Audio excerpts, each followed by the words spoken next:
What we do here is go back.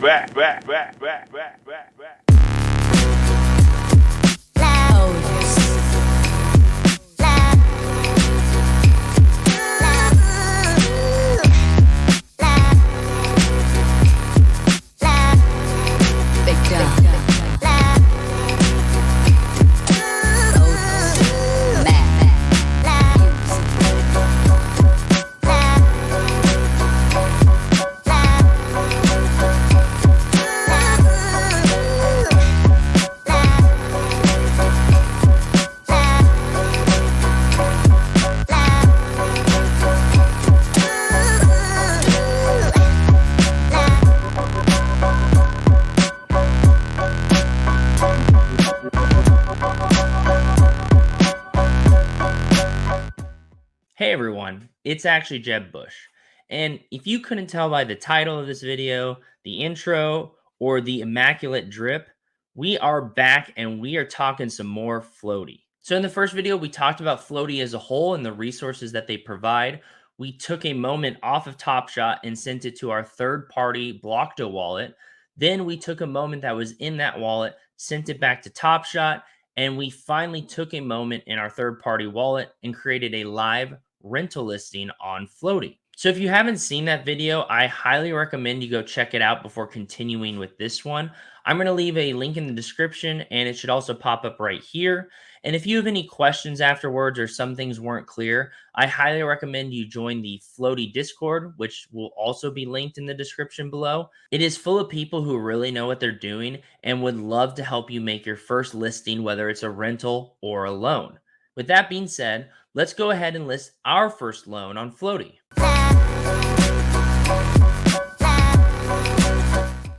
So we're going to head to the Flowty website and we're going to connect our Blockdo wallet, which has the moments that we've taken off of Topshot and put into this third-party wallet. Once we're connected, I'm going to go to the marketplace. I'm going to make sure I'm on the loans tab here and I'm going to hit new loan. Now it's going to bring up those moments that is found in that Blockdo wallet. I'm going to go ahead and choose my Michael Carter MGLE and I'm going to hit next. And now it's brought us to the main setup for this loan. Now, all this can look pretty confusing and might leave you feeling a bit overwhelmed.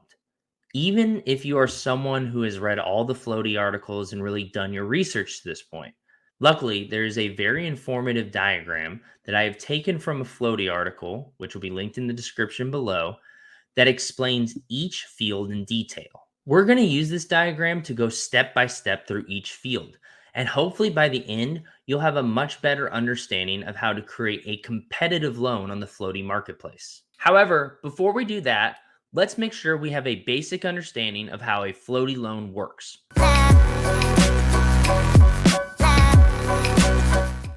Now, in order for a Flowty loan to occur, there are three parties that will be involved. First, the borrower, the person looking for the loan, which is in this case myself. And as you can see, I have my Michael Carter MGLE right here. Party number two will be Flowty, the people transacting the loan. And finally, the person giving out the loan. Now, once the borrower lists the loan that they're looking for on the Flowty marketplace, and the other party sees that loan and decides that that's a loan that they want to fulfill, the borrower's moment, which is used as collateral, is moved from their wallet to a third-party Flowty wallet. The moment will stay in this third-party wallet for the duration of the loan. Once the loan ends, if the borrower pays back what they borrowed plus the interest that was agreed on, the moment will be sent back to their wallet. However, if the borrower defaults on the loan and they do not pay it back, then the moment is sent to the loaner's wallet. One of the most important things to understand as a borrower is that once someone has filled your loan and your moment has moved to that third-party wallet, Flowty does not have control over this moment. Their smart contract does. So you can't reach out to Flowty asking them to do things like extend the loan or do anything that changes the loan whatsoever. The moment is solely controlled by the smart contract. The smart contract will decide which wallet the moment is sent to when the loan expires. Therefore, as a borrower, if you want the moment back, it is imperative that you repay the loan before the expiration date. You can repay the loan anytime before the expiration date. However, Floaty is really helpful because they will send you an email 48 hours before the loan expires and 24 hours before it expires, reminding you to pay it off before you possibly lose your moment. Additionally, while you're creating the listing for your loan, you can opt into the autopay feature. The way autopay works is that when the duration of the loan expires, the smart contract will check your wallet and see if what is required to repay the loan is in your wallet. If so, it will take that out of the wallet and send it to the person who funded the loan. If not, that's when your moment is sent to that person instead.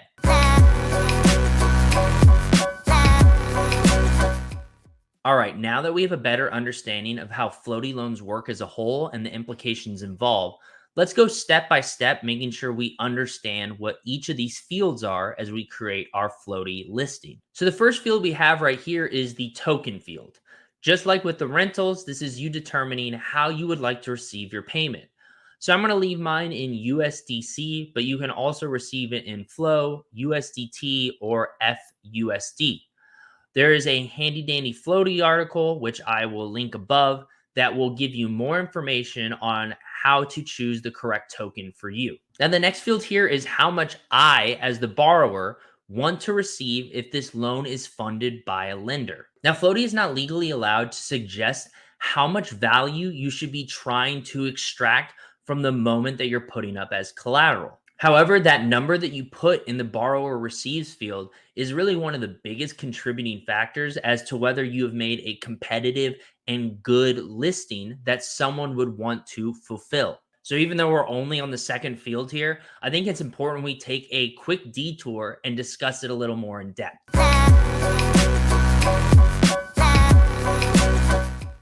Now, a good comparison that can be made to a floaty loan is a pawn shop. And no, I did not say Pawn Stars. We're not talking about, I'm actually Jeff Bush, and this is my pawn shop. I work here with my old man, actually George Bush. Everything in here has a story and a price.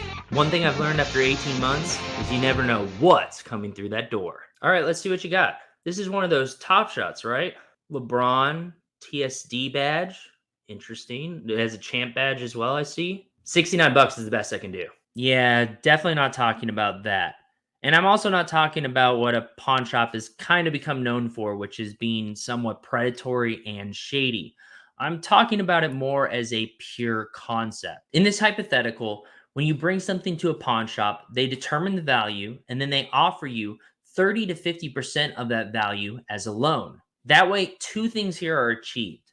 The borrower is motivated to repay the loan because you're paying below market to get that item back.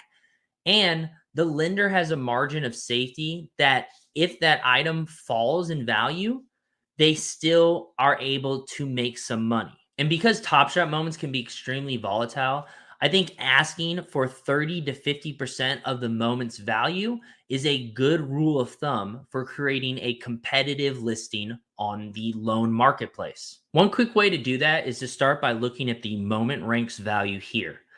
This is an estimated value of my moment according to the site Collective using their third-party tool.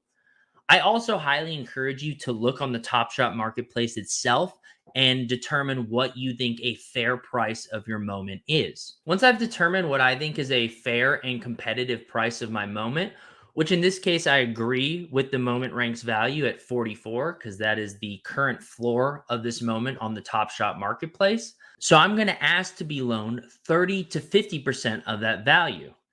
Now, in this case, since the minimum that I can ask for is 25, I'm going to leave it at that, which is just slightly above 50%. Now, if the value of the moment goes up significantly during the duration of the loan, it makes a lot of sense for me to pay it back because I'm getting a moment that is worth a lot more than the value of the loan plus the interest I had to pay. Or if the value drops considerably and I, as the borrower, decide to default on the loan, the lender still gets a moment that should be worth more than what they lended out. In my opinion, using this method creates the ideal scenario for both parties. I, as the borrower, am allowed to leverage my moment's value in order to get more liquid, while the lender is able to make a little interest without having to take on massive risk.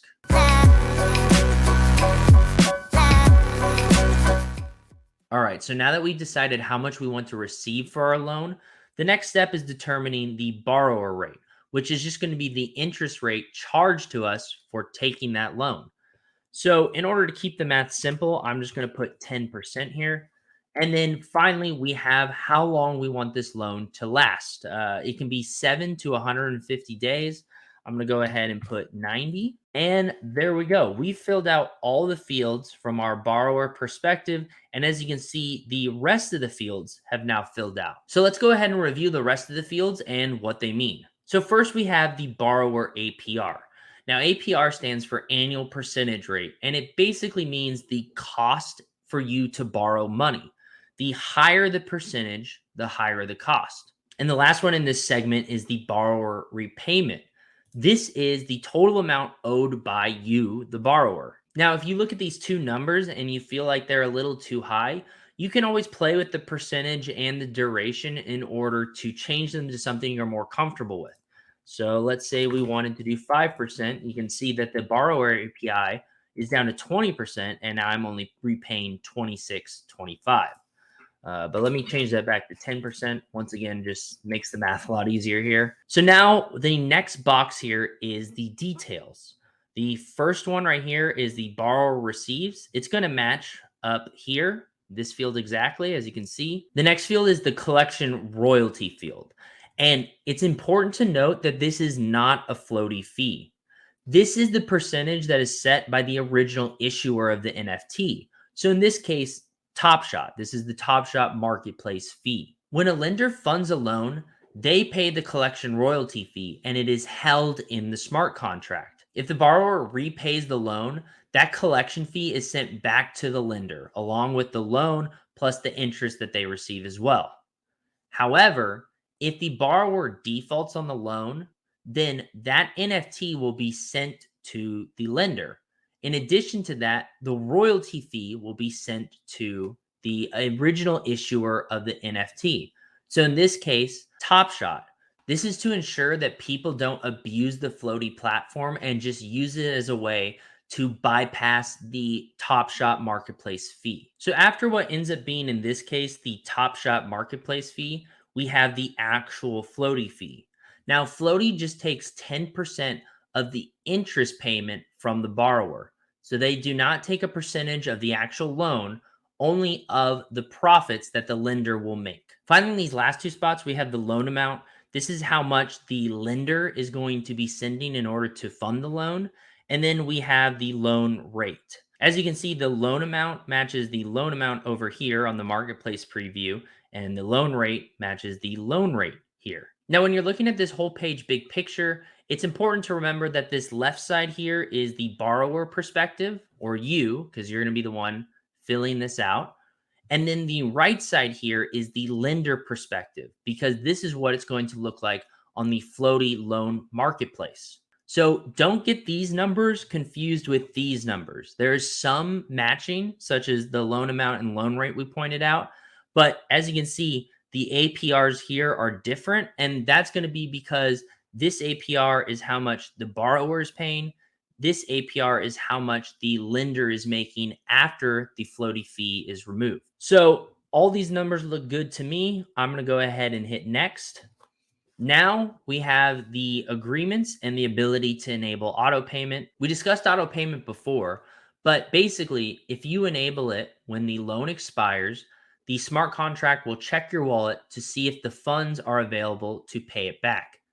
If not, it will immediately default the loan and send your moment to the lender. And then below that, we have the terms and agreements here. Now, we've kind of talked about a lot of this, so I'm not going to go over each one. However, I highly recommend you take a look again at the Flowty website or check their terms of services here. They have plenty of resources so you can make an educated and well-researched loan. I'm going to hit I agree. I'm going to hit next. And now it's going to show me a final preview. Everything looks good to me. Really quick, I think it's worth pointing out that the listing fee here is waived. Until further notice, Flowty will be covering the listing fees to give you the chance to explore using their product, which I think is really cool, as you can kind of figure out how to do rentals and loans without accidentally racking up fees as you experiment. So shout out to Flowty for providing that. We're going to hit next, and the transaction is being built. We're going to go ahead and hit approve. And as we can see, we are all set to go. It mentions here, and we can kind of see our listing in the background here, that there is a 5-minute post listing cooldown. So that means between the time you hit list and the time it actually goes live on the marketplace is 5 minutes, which allows us to go ahead and close and review our listing here. And if we see something here that maybe we fat fingered and messed up for some reason, we can actually delist it before it goes live, which once again is just a really great fail-safe tool that Flowty has provided. So now with the magic of editing, let's take a look at our live listing. In 3, 2, 1, boom goes the dynamite. We are live. Now we can go to the loans marketplace and see that we're live.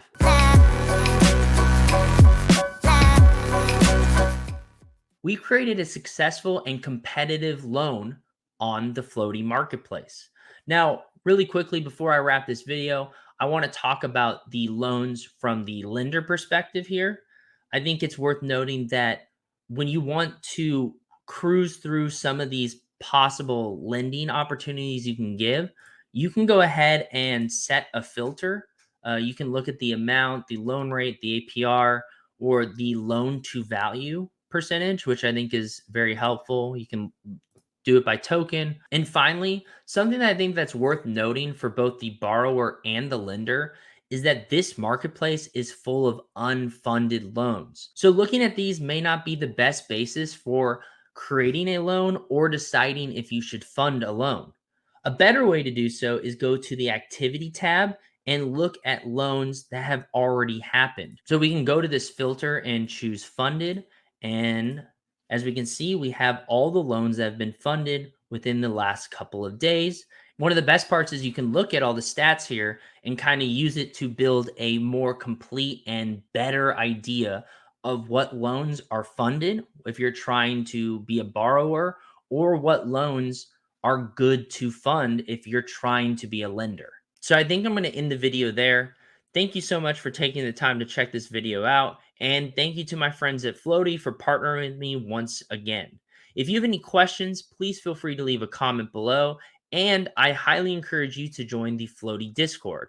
It's full of people that can answer your questions and help you walk through anything that comes along the way. Additionally, it's just a really great community full of people who love Topshot and want to add and build utility around it. If you found this video helpful at all, please feel free to smash that like button and subscribe to the channel, as I will be continuing to put out videos talking about Topshot and interesting ways to use your moments. Thank you so much for checking this out again, and I'll see you guys next video. Please clap.